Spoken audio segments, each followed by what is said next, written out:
A very good morning to dear students. In our last class, I told you about the conductivity, conductance, resistance, molar conductivity, equivalent conductivities and their numericals.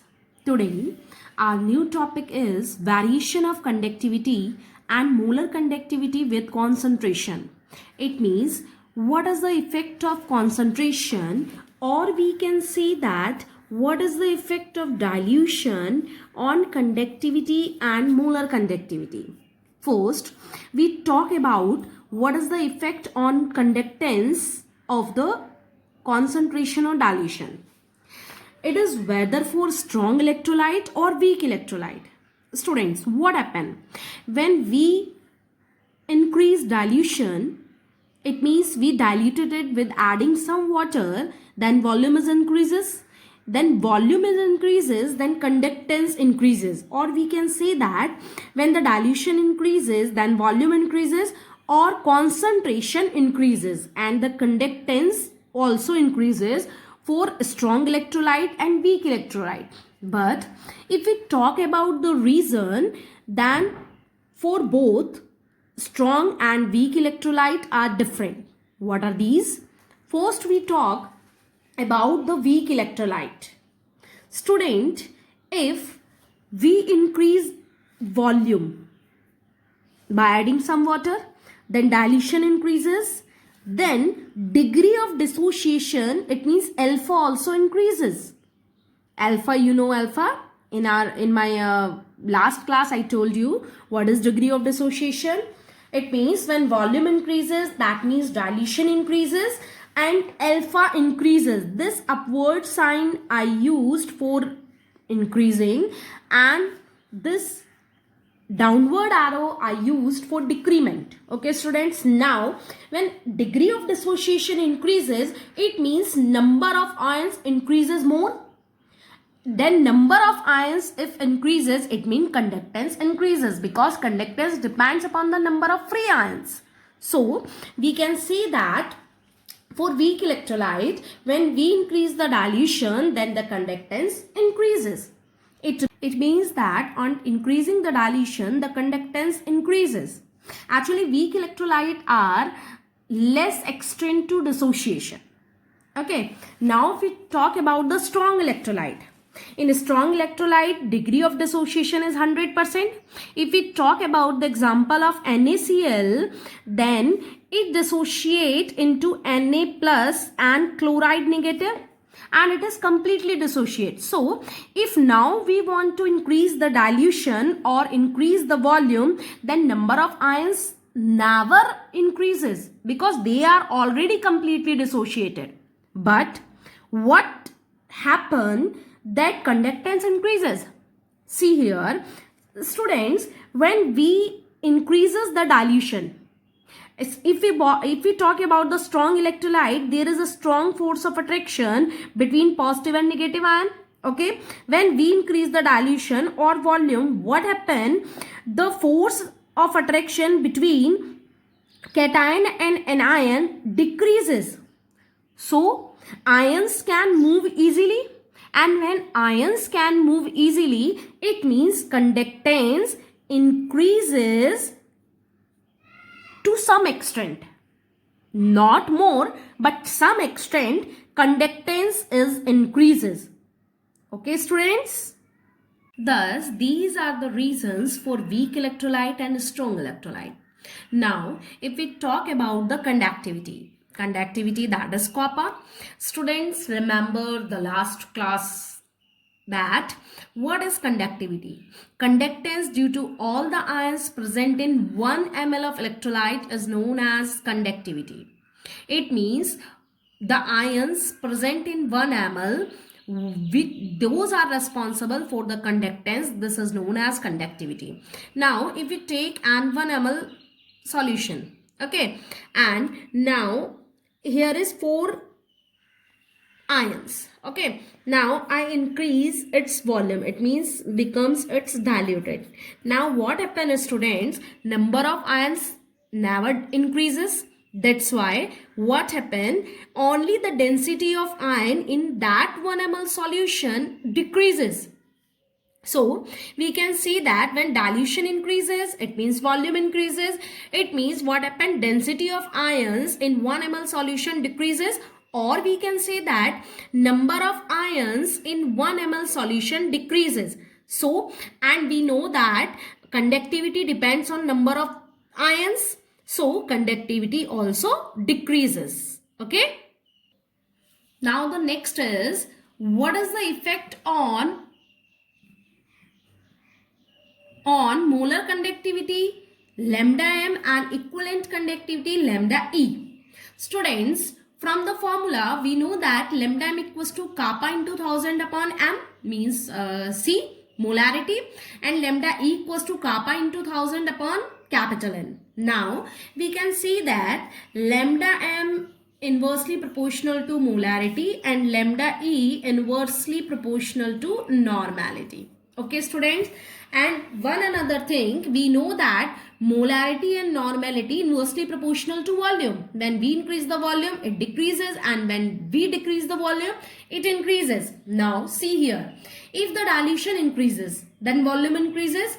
When volume increases, molarity and normality decreases, and molarity and normality are inversely proportional to the molar conductivity and equivalent conductivity. So that's why molar conductivity and limiting molar conductivity both are increases. Okay, student, but these are different for the strong electrolyte and weak electrolyte. How? If we talk about case first, variation of molar conductivity with concentration for strong electrolyte. We know, student, for strong electrolyte alpha is equal to 100%.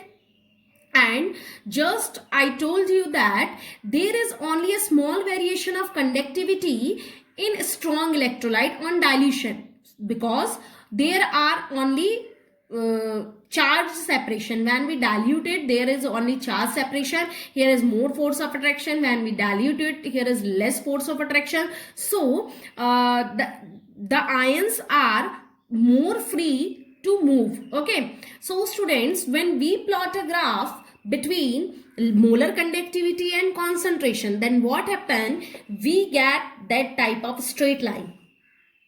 Okay, then we get a straight line. On x-axis we take concentration, and on y-axis we take molar conductivity. Now students, you can see that if we move on the left, then what happen? Concentration decreases, because here concentration is 0. It means when concentration decreases, it means dilution increases, and we know when dilution increases, lambda m yani molar conductivity increases. Now you can see that if I plot that like, then what happens, students? Here the concentration is more, then conductivity is decreases, and here constant dilution increases, then conductivity increases. Here more dilution, then more conductivity. If I plot this graph or make it more straight, then what happened?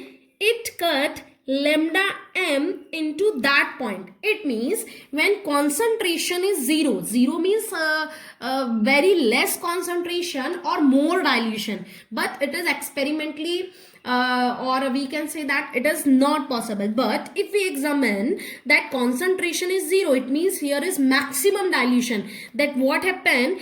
Here is lambda molarity. It means here the limiting molar conductivity is maximum, means when concentration is 0 or dilution is maximum, then limiting molar conductivity is maximum. So limiting molar conductivity is infinite, so we represented lambda infinite. Now if we want to calculate lambda m, then for the intersection points we can calculate. How we calculate limiting molar conductivity? Students, how we calculate? We know that for the straight line, equation is y is equal to mx plus c. where what is y? Y means what we have taken on the y-axis. Here, what we have taken on the y-axis? Lambda m. So, lambda m equals to. Now, what is x? X means what we have taken on the x-axis. Here we have taken under root c. Now, plus. What is C? C means that point where straight line cut on the y-axis. It means this point is C. And here this point is lambda infinite m. Okay, student. Now what's remaining? M. What is M? M is a slope. Now students, what is slope? If your straight line is in downward direction, it means it is negative. If a straight line is in upward direction, it is positive. Now students, you can see here, this straight line is downward direction. So it is negative. Okay. And we take this slope as B. So it is minus b under root c plus lambda or limiting molar conductivity. Students, this equation is known as Debye-Huckel-Onsager equation. This is the name of the scientist, Debye-Huckel-Onsager equation. So by using this equation, we can calculate the limiting molar conductivity. Now in case second, variation of molar conductivity with concentration for weak electrolyte. Student, we know that for weak electrolyte alpha equals to less than 1. Okay. So now students, when we plot a graph between molar conductivity and concentration, it becomes like that. Okay. Now if we move from left side, concentration is decreases. It means dilution increases. And when dilution increases, molar conductivity increases. But we cannot calculate, what is the problem here? We cannot calculate the limiting molar conductivity because it never cuts on y-axis. Okay. So for solution of this problem, here a law was given, that is Cauchy's law. What is Cauchy's law? Okay, so with the help of Cauchy's law, we can determine the limiting molar conductivity for weak electrolyte. Now, what is Cauchy's law? Cauchy's law of independent migration of ions. Now student, what it said that limiting molar conductivity of an electrolyte is equal to the sum of its cation and anion. Sum of its molar conductivity of cations and anions. Or we can say that limiting molar conductivity of electrolyte equals to V plus limiting molar conductivity of cation plus V minus limiting molar conductivity of anion. Now, what is V plus and V minus? V plus means number of atoms of cation and V minus means number of atoms of anion. Now, if we take an example, limiting molar conductivity of NaCl, now it is dissociate into cation and anion, Na positive and chloride negative. So, lambda infinite m equals m Na plus limiting molar conductivity of chloride minus. Here it is also 1 and 1, means V plus 1 and V minus 1. Now if we talk about the limiting molar conductivity of aluminum sulfate, it means it is break down into 2 aluminium and 3 SO4 minus 2. So what happened? 2 lambda infinite m Al plus 3 lambda infinite m SO4 minus 2. Now the next is limiting molar conductivity of H2CO3. It means it is break down into 2H plus and CO3 minus 2. So 2 lambda infinite m H plus 1 into lambda infinite m CO3 minus 2. Now we can see that how we define Cauchy's law. It means molar conductivity at infinite dilution for a given salt can be expressed as the sum of the individual contribution from the ions of the electrolyte. Okay students, now what are the applications of Cauchy's law? First application is calculation of molar conductance at infinite dilution for weak electrolyte. We will do the numericals related to this point. Now the next is calculation of degree of dissociation for weak electrolyte. We know, student, at if C equals to 0, it means lambda equals to lambda infinite. Student, limiting molar conductivity is denoted by lambda naught or lambda infinite. Okay. Now, what is degree of dissociation? Alpha equals to lambda C means concentration at any concentration, molar conductivity at any concentration divided by limiting molar conductivity. So, by using this formula, we calculate alpha.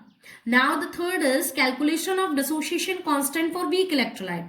Student, we studied in the previous class K equals to C alpha square upon 1 minus alpha. Now put the value of alpha from there. It means K equals to C and put that value and we get C alpha square upon alpha naught bracket alpha naught minus alpha. So by using this formula, we can calculate the dissociation constant. We studied in the previous class K equals to C alpha square upon 1 minus alpha. Now put the value of alpha from there. It means K equals to C lambda square upon lambda naught bracket lambda naught minus lambda. So by using this equation, we can calculate the dissociation constant of weak electrolyte. Now, the fourth and last is calculation of solubility of springily soluble salt. Okay, students. Now what happened? We know that the springily soluble salt like AgCl, BaSO4 or lead sulfate etc. dissociate very little extent in water. Since these dissolved on a small extent, therefore solution are considered at infinite dilute. Moreover, as solutions are saturated, their conductivity or their concentration may be taken equal to their solubility. So, we can say that molarity equals to solubility. Now, limiting molar conductivity equals to kappa into 1000 upon m.